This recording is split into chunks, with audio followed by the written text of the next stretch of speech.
Bonjour à tous, donc footing matinal, je suis extrêmement content car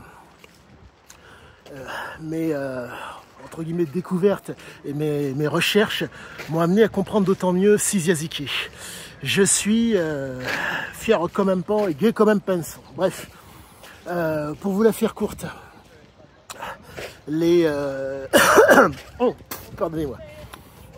J'ai confirmation de par ce footing matinal et de par mes nombreuses, mes nombreuses recherches et mon focus sur la physiologie, la neurophysiologie et la biologie de Ziké, que Cyziaziké, entre guillemets, c'était un addict, mais un addict d'un genre assez spécial. Il s'avère que la réalité que nous voyons ce n'est pas le fait d'une perception, mais le fait d'une simulation. Pour vous la faire courte, je vois quelqu'un devant moi, un espèce de présupposé, de préjugé peut apparaître. Dans le cas de Cyziaziké, de par son code génétique et de par sa programmation génétique, il était en mesure d'être extrêmement libre par rapport à la moyenne. Cette liberté s'exprimait de la façon suivante. De par le fait qu'il prenait conscience et qu'il était en prise avec le réel. Pour résumer la chose, avoir conscience, prendre conscience, être en prise avec le réel, vous permettre de cheminer par rapport à une situation et de cheminer en fonction de votre réalité, de ce que vous êtes. Pour résumer la chose, pour essayer que ça soit d'autant plus simple, si vous êtes un prédateur, le fait d'avoir conscience, de prendre conscience et d'être en prise avec le réel est d'autant plus intéressant pour vous. Mais la pierre angulaire, que ce soit le prédateur, que ce soit l'exploiteur, que ce soit le soumis, c'est la prise de conscience. Il faut comprendre que, et encore, la prise de conscience n'est valable que pour le prédateur et l'exploiteur. L'exploiteur est quelqu'un qui dirige, on ne lui dicte pas, c'est lui qui donne la direction à suivre.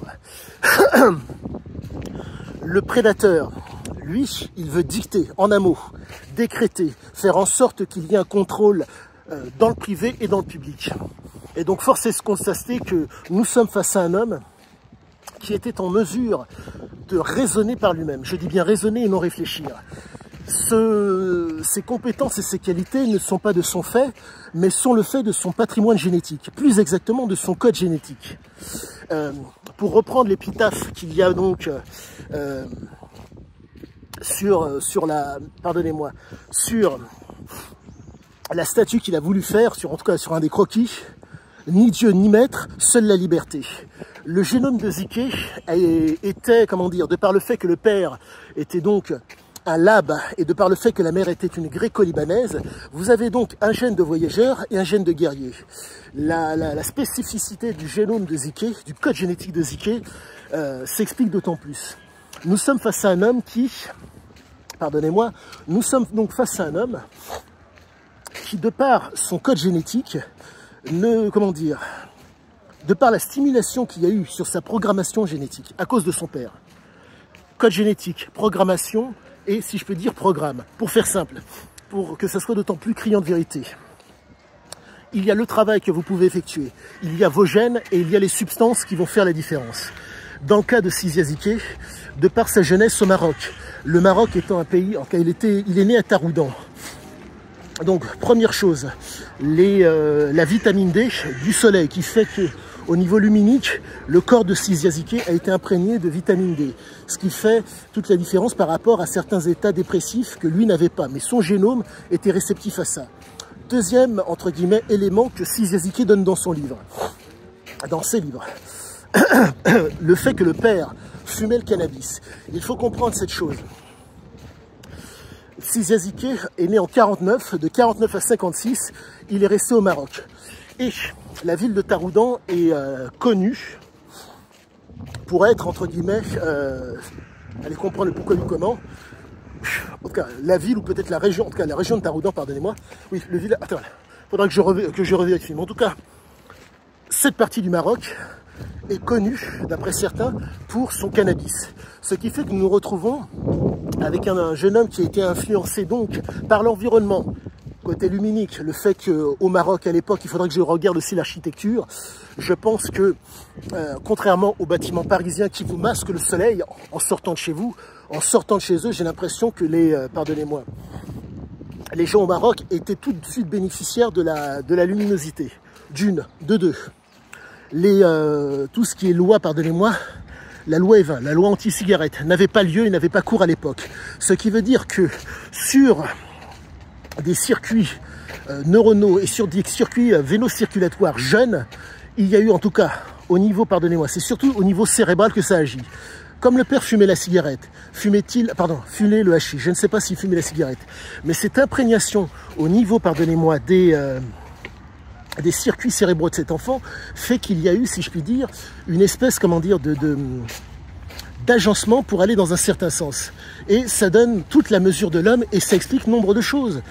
Comprenez cette chose qui est fantastique et qu'en tout cas moi que je trouve géniale et qui me permet si je peux dire, d'avancer que Ciziazike était, entre guillemets, bon, le fait de son génome, certes, mais que son génome, de par l'environnement, de par le comportement du père, a pu, entre guillemets, bizarrement s'émanciper de nombre de choses. Il faut comprendre, c'est chose que je vous répète de façon souvent au sujet du père. Le père lui avait dit cette phrase: on ne devient un homme que lorsque l'on a enculé un curé ou un flic. Donc force est de constater que programmation mentale, de par le verbe, programmation physique, de par les substances, et quand vous avez un père qui, arme à la main, défend sa famille au Maroc, et que le père en question plante le drapeau français dans la maison, enfin, à la porte-fenêtre de la maison, et qu'il est au Maroc. Donc vous êtes face à un homme qui est territorial, vous êtes face à un homme qui imprègne énormément Zike. Et nombre des aventures de Zike démontrent l'imprégnation dont il a été, pardonnez-moi, je ne dirais pas victime, mais qu'il a au demeurant subi. Je répète la phrase qui est pour moi symptomatique de cet homme. Dès qu'il a été en âge de courir plus vite que son père, plus personne ne lui a donné d'ordre. Ce qui veut dire que lorsqu'il a été en âge, donc pardonnez-moi, de prendre des initiatives par lui-même, il les a prises. Mais, faciès de jeune. Donc, comprenez que son faciès de jeune l'amène forcément à devoir, entre guillemets, être dans une parodie. Ce que, en un mot, prendre, si je puis dire, pardonnez-moi, se faire escroc pour pouvoir cheminer au mieux. Donc, qu'est-ce que cela veut dire? Ça veut dire qu'il vous faut à tout prix simuler ce dont je vous parlais en première partie de vidéo, la fameuse simulation de réalité. Donc vous devez simuler devant les gens une espèce d'autorité. Je vous parle d'un homme qui est jeune, je vous parle d'un adolescent qui a fait les 400 coups à Bordeaux.